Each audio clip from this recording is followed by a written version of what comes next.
Hello, today we're going to be talking about your norm violation assignment. So, one of the really important things or aspects of sociology to understand is deviance. And by the time you get to your norm violation assignment, you should have a pretty good idea of how sociologists define deviance. You're going to be asked to violate a social norm. There are two assignments that you can do for this one assignment because of COVID and because of the restrictions on people getting out in public to actually violate a norm. There's an alternative research paper that you can do. The norm violation itself is a lot more fun than the research paper, but I totally understand if people don't feel comfortable getting out and violating a social norm. It's important to note that there are ways that you can violate a social norm that do not involve face-to-face contact.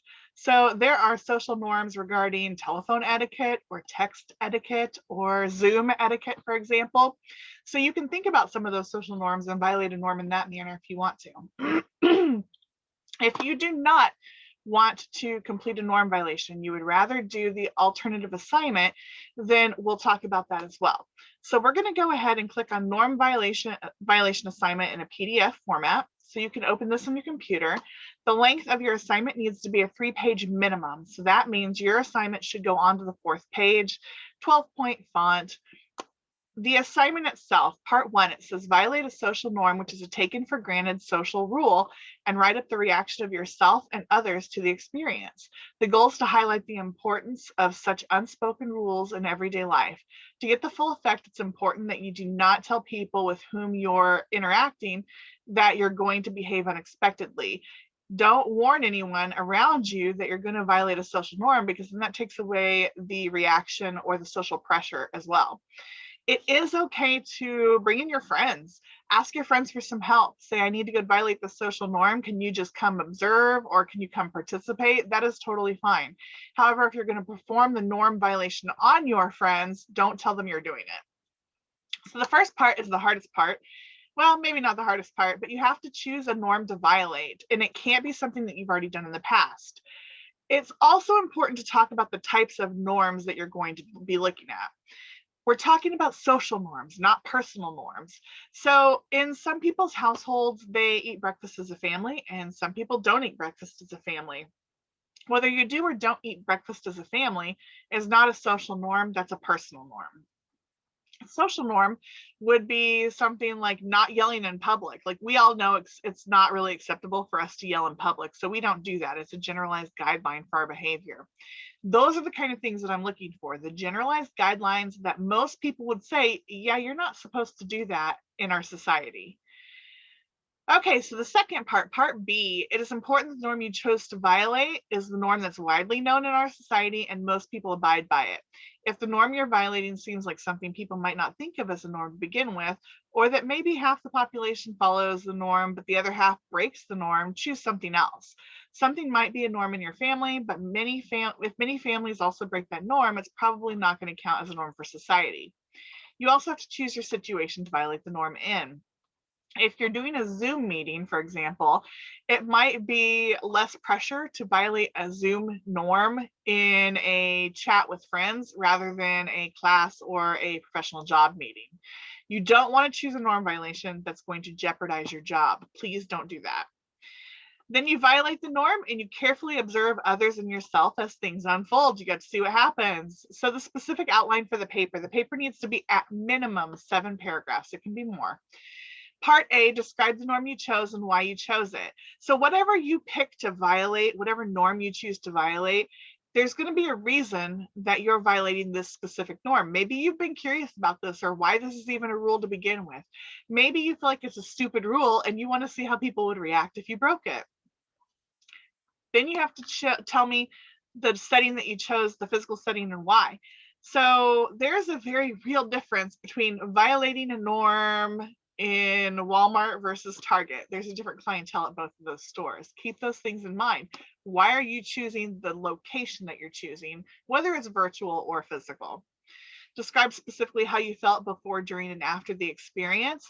It's important to remember to do all 3 of these, to describe all 3 of these timeframes, because a lot of times students will forget to describe how they felt after or how they felt before, and you will miss points if you don't describe how you felt before, after, and during. Describe specifically how others responded, both verbally and non-verbally, to the violation. Most times students don't get verbal violation or verbal responses. It's more non-verbal. So if you're going to choose a norm violation where you can't actually observe other people's facial reactions or body language, you're really going to want to have somebody come in and help you so that they can observe for you. What did you learn about norms and social control? For example, were you able to see for yourself why norms are important in our culture? You have to cite the text here. I'm specifically asking you, how did what you learned during this assignment reinforce what you read in your textbook? So make sure that you go back and say, in our textbook, we learned that norms are important because without norms, there would be social chaos. Did you demonstrate that with your norm violation? Talk about it. Discuss why norms are followed in some situations and not others. There are examples in your textbook of this about how norms are followed in some situations but not others, and how norms can be fluid. So I think one of the examples in your textbook talks about a nudist camp. If you walked down South Broadway without a shirt on, you're probably going to get arrested by the police. However, if you walk through a nudist camp without a shirt on, the norms are going to be different, and that's not actually a norm violation, right? Because the norms in that community are that you're going to be nude.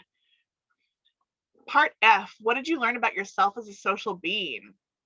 Are you comfortable following norms or breaking them? Why do you think this is? What other observations can you make about this assignment? What I'm looking about here is, did you learn that breaking norms is not that big of a deal and it was kind of fun for you? That's great. Did you learn that you are very much a rule follower and breaking norms gave you a lot of anxiety and you don't really want to do that again? That's okay too. Talk about what you learned about yourself. It's always surprising to me what students learn about how they feel about social norms doing this assignment, and it's kind of fun. G, make a clear statement relating what you learned doing the assignment to what you've learned in the course. Be specific in reference to text or other assignments. In this part, this is the only other part that you have to reference back to the text again. I want you to make a clear, concise statement saying, in the textbook or in this assignment, we learned X, Y, and Z, and I really followed that up in my norm violation, or I really learned more about that. So there's two spots where I'm looking for text, part E and part G. Limitations: do not break any laws or by your actions cause anyone else to break any laws. If it's illegal, don't do it. Don't cause your harm to yourself or anyone else, either physically or mentally, emotionally or otherwise.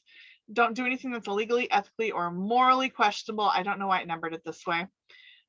Don't bring anything that brings negative sanctions against yourself, the department, or the university, or your instructor, and don't do anything that's likely to elicit aggressive responses from others. So let's break that down for a minute. I don't want you to do anything that's going to cause mental harm. Most of you aren't going to do anything that would cause physical harm to yourself, but I don't want you to cause mental harm either. If this assignment's causing you so much anxiety that you're not able to cope or think straight, then choose the other one. I also don't want you to cause mental harm to other people. I had a student one time who had his wife in the car and decided it would be a fun norm violation to catcall a woman walking down the street. A, it was not good for his wife. She was not happy. B, catcalling somebody could verge on harassment. Don't do those things. Don't do stuff like that. Don't do anything that's going to elicit aggressive responses from others. Don't crowd somebody at an ATM machine. For example, if you're standing right over someone's shoulder, watching them input their PIN for their debit card, that's a dangerous situation. Don't put yourself in a situation like that. Don't follow people home. That's stalking. Don't yell fire in a crowded room. That might actually be illegal. Don't scream racial or prejudice slurs. That goes back to causing mental harm to other people. Don't threaten or menace people. Don't sexually harass people. Turning a situation sexual can make people feel very threatened. Do not, under any circumstances, turn your norm violation sexual. Just don't do that. Use your best writing skills. You can use a late coupon on this paper if you don't get it submitted in time. It should be typed and double spaced. Your name is supposed to be on it, but since it's turned in Blackboard, not that big of a deal. It must be planned and carried out. You cannot use something from an old incident. What your goals for your learning objectives are to understand the informal pressures to conform, to understand the sources of social control, and to understand personal power in social settings.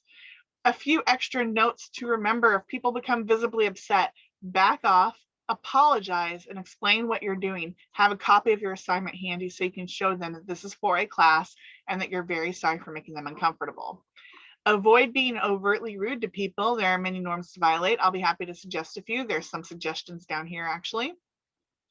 Be creative and humorous.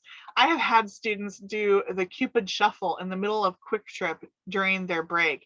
I have had students, these two brothers, one of them pushed the other one through the grocery store in a kitty cart. It was really fun. All of these ideas are great ideas, and it's okay to have fun social norm violations. If you want to be the punchline of a joke, that's okay. If you don't want to do something overt, that's okay too.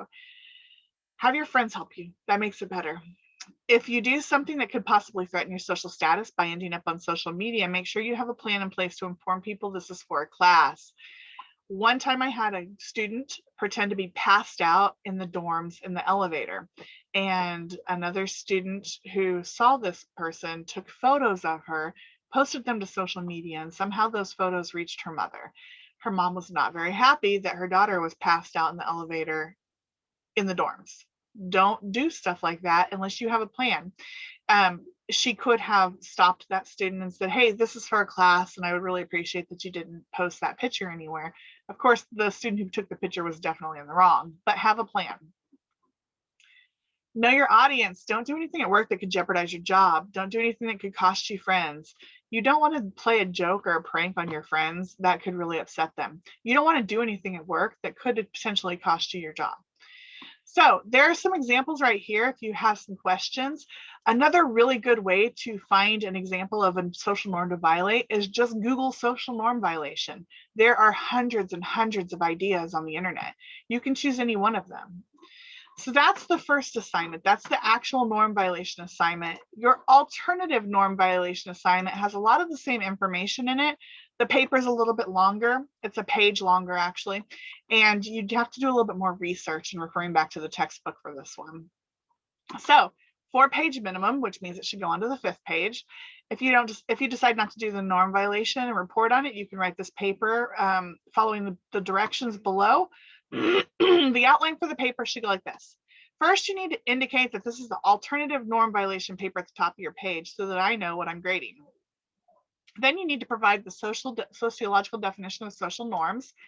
It is okay for you to use outside sources from your textbook. What I'm looking for here is for you to maybe contrast those definitions with what your textbook says. Describe why following social norms is important in our culture. Again, you can find this in your textbook. Discuss the relationship between norms and values in your textbook. Discuss the differences between social norms, mores, and laws. All this information you're going to find in your text. Discuss social sanctions and how they're used to reinforce norms. Discuss how society labels those individuals who choose not to follow norms and why. This one's not really necessarily overtly in your text.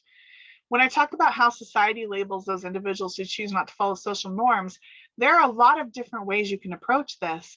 When we look at society labeling people, it could be anything from murderers, which society says you can't be a part of our society at all, or it could be people who just fit a little bit outside of the box, in which case bullying or harassment might be a way to get people to follow those social norms. Discuss why norms are followed in some situations and not others. We talked about this with the former paper. Discuss the relationship of media and social norms. This one is definitely not in your textbook. What I'm looking for here is for you to tell me which comes first, the norm or the media. For example, does the media start to project certain things and then all of a sudden that becomes the norm in society? Or does the media simply reflect social norms? Does the media say, oh, this looks like this is becoming a new normal, so we're going to put this in our TV show or our movie? Those are the things I'm looking for here, and that's kind of a personal reflection essay. Reflect on why you chose to write this paper rather than doing the norm violation. I just want to know why you chose to do a research paper rather than violating the norm itself. Discuss how your social characteristics might affect the reactions to this assignment and other people's reactions to your violation of social norms. When I talk about your social characteristics, I am 40 years old. So if I were going to dress a certain way, for example, as a norm violation, I might get a very different reaction than somebody who is 20 years old dressing in the same way. Norms change based on your social location. If I am a male, I might have a different reaction to a norm violation than a woman would have. If I am somebody who is of a different race or ethnicity, there might be a reason that I don't want to violate a social norm based on that.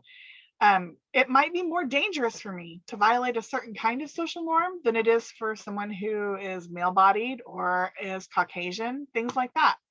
So I'm wanting to know how your specific social characteristics might affect your reactions to this assignment. Like, I don't really want to violate a norm in public because I'm afraid people might react this way based on the fact that I'm a woman. Does that make sense? I hope it does. All right, so the last part, what is your overall reaction to this assignment? What did you learn about social norms? Learning objectives are pretty much the same. I want you to remember not to plagiarize your textbook. It's okay to pull information from your textbook. I actually expect you to do that, but make sure to rephrase it. You're not going to be able to tell me word for word if we were having a conversation what your textbook says. So think of it as a conversation. If you were going to tell me conversationally what your textbook said, how would you word it? That's what I want to see here. Try to put the information in your own words. Whether you use information from the text or other sources, you need to give credit to the author of that source, the publication year, the page number on which you found the information. Most information is in your textbook. You can supplement it with outside sources, though. That's pretty much the summation of the norm violation assignment. As always, if you have any questions about the assignment, please feel free to email me or request that we set up a Zoom. You can choose one or the other. Don't forget that the norm violation is 3 pages. The alternative norm violation is 4 pages with citations. And if you have any questions, let me know.